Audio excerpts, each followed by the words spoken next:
రుణమాఫీ కాలే మాట మార్చిన రాష్ట్ర సర్కార్. ఆగస్టు 15నే పూర్తయిందన్న సీఎం రేవంత్. ఆ తర్వాత అదే మాట చెప్పిన కాంగ్రెస్ లీడర్లు. సడన్ గా మాట మార్చిన రాష్ట్ర మంత్రులు. రుణమాఫీ ఇంకా పూర్తి కాలేదన్న మినిస్టర్లు.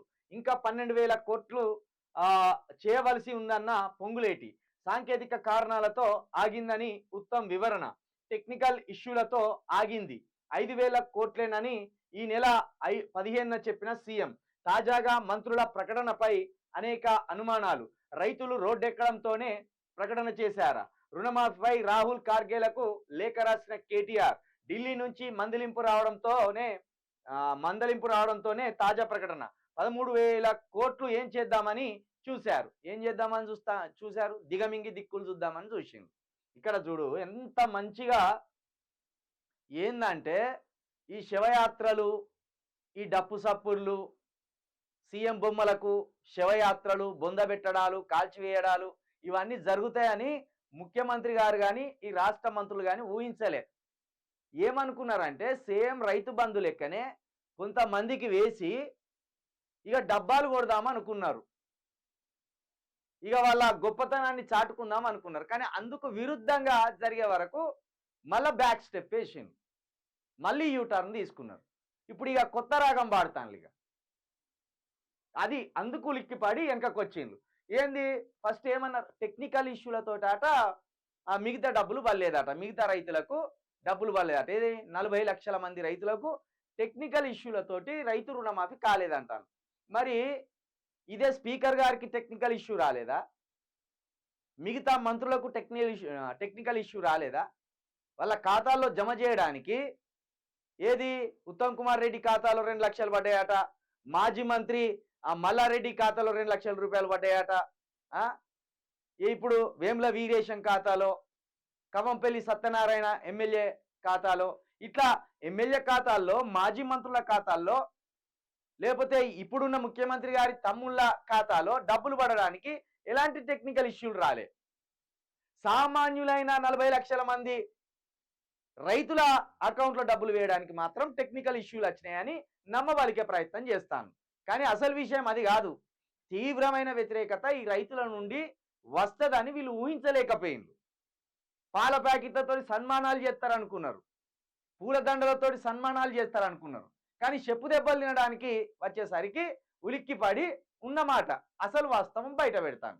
ఏమంటారు, ఇంకా 12,000 కోట్ల రూపాయలు రైతుల ఖాతాల్లో జమ కావాల్సి ఉన్నది. అతి త్వరలో వాటిని కూడా రైతు ఖాతాల్లో వేస్తామంటాను. మీరు చెప్పినట్టుగా ఒక 2 దశల్లోనో ఒక 3 దశల్లోనో స్పష్టంగా అందరికి వేయనుంటేది. అలా చేయకుండా ఏం చేసిండ్రు, కొంతమంది కేసులు ఒకటే అబద్ధాన్ని కాంగ్రెస్ నేతలు అందరితో చెప్పించే ప్రయత్నం చేసిండ్రు రేవంత్ రెడ్డి. రుణమాఫీ అయిపోయింది, రుణమాఫీ అయిపోయింది, రుణమాఫీ అయిపోయింది. రేవంత్ రెడ్డి చెప్పిన మాటనే పొంగులేటి శ్రీనివాస్ రెడ్డి చెప్తాడు, పొంగులేటి శ్రీనివాస్ రెడ్డి చెప్పిన మాటనే ఉత్తమ్ కుమార్ రెడ్డి చెప్తాడు, ఉత్తమ్ కుమార్ రెడ్డి చెప్పిన మాటనే బట్టి విక్రమార్క చెప్తాడు. ఇక బట్టి విక్రమార్క చెప్పిన మాటను వాళ్ళ స్పోక్స్ పర్సన్స్ ఉన్నారు కదా కొందరు కాంగ్రెస్ లో, ఇక డిబేట్ లో కూర్చొని వాళ్ళు మొత్తం అవే మాటలు. ఆఖరికి సిగ్గులేని తీన్మార్ మల్లిగాడు కూడా అదే మాట.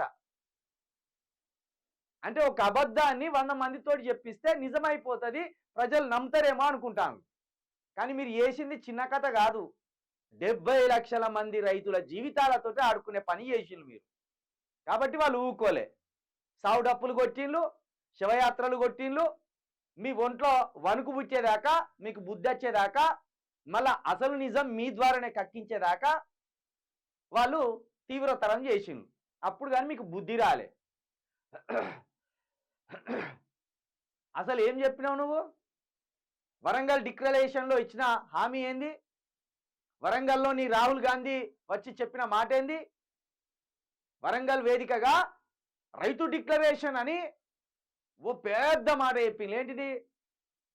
ఒకటే దఫాలో 31,000 కోట్ల రూపాయలు రైతు రుణమాఫీ చేసి పడేస్తామన్నారు.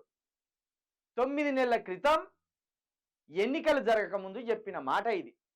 9 నెలలు అయిపోయింది, పావుల వంత వేసిండ్లు, కథం అయిపోయిందని చెప్పిండ్రు. ఇక్కడ ఇంకో మంచి పని కూడా చేసిండు ఇక్కడ కేటీఆర్. వీళ్ళకు మరింత సురుకులు పెట్టాలి, వీళ్ళ మీద మరింత ఒత్తిడి పెంచాలనే ఉద్దేశంతో ఏకంగా ఈ కాంగ్రెస్ అధ్యక్షులుగా ఉన్న ఖార్గే గారికి, అదేవిధంగా రాహుల్ గాంధీ గారికి కూడా ఓ లేఖ రాసిండు కేటీఆర్.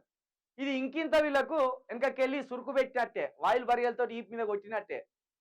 వాళ్ళు ఏమనుకుంటారు, రాహుల్ గాంధీ గారు, ఖార్గే గారు ఏమనుకుంటారు, మేము ఇచ్చిన 6 గ్యారెంటీలు నెరవేరినాయి, మేము చెప్పిన రైతు రుణమాఫీ నెరవేరింది, మేము చెప్పిన 4000 పింఛన్లు తెలంగాణ ప్రజలకు వస్తున్నాయి అని వాళ్ళు అనుకుంటారు. ఎందుకంటే ఇక్కడి నుంచి వెళ్ళి వాళ్ళకు అందవలసిన డబ్బులు సమయానికి అందుతుంది కాబట్టి, మాకు అందవలసిన డబ్బులు సమయానికి అందుతుంది కాబట్టి తెలంగాణ ప్రజలకు ఇచ్చిన హామీలు కూడా సమయానికి అందుతున్నాయి కావచ్చు అని వాళ్ళు అనుకుంటాను. ఇట్లా ఇంకా 100 మంది రాయాలి లెటర్లు. అసలు ఈ బాధ్యతని బీజేపీ ఎత్తుకోవాలి. ఎందుకంటే కేంద్రంలో ఎన్డీఏ ప్రభుత్వంగా ఉన్నది బీజేపీ ప్రభుత్వం. కాబట్టి బీజేపీ వాళ్ళు ఒత్తిడి పెంచితే సకాలంలో ఇవన్నీ కక్కుతారు వీళ్ళు, ఈ కాంగ్రెస్ లీడర్లు. కానీ బీజేపీ తమ బాధ్యత నుండి తప్పుకున్నది. కాబట్టి ప్రతిపక్షంగా ఉన్న బీఆర్ఎస్ పార్టీ ఈ అంశాన్ని ఢిల్లీ దాకా తీసుకుపోవడం నిజంగా ఇది మంచి పరిణామం. మీరు తప్పకుండా రైతులను ఇంకా మభ్యపెట్టాలని చూస్తే కనుక, రైతులు తిరగబడితే చంద్రబాబు నాయుడు ప్రభుత్వం కూలిపోయింది. అక్కడ దాకా తెచ్చుకోకుర్రి. అసలే ఇది ఆగస్టు సంక్షేమం ఉన్నది మీ పార్టీకి అనేది, మీ సర్కార్కి, మీ పార్టీకి ఆగస్టు సంక్షోభం ఉన్నదనే వార్తలు కూడా గుప్పుమంటున్నాయి. మరి ఇప్పటికైనా మీరు చక్కదిద్దుకోకపోతే మీ సర్కార్ కాస్త కూలిపోయే పరిస్థితి ఉంటుంది.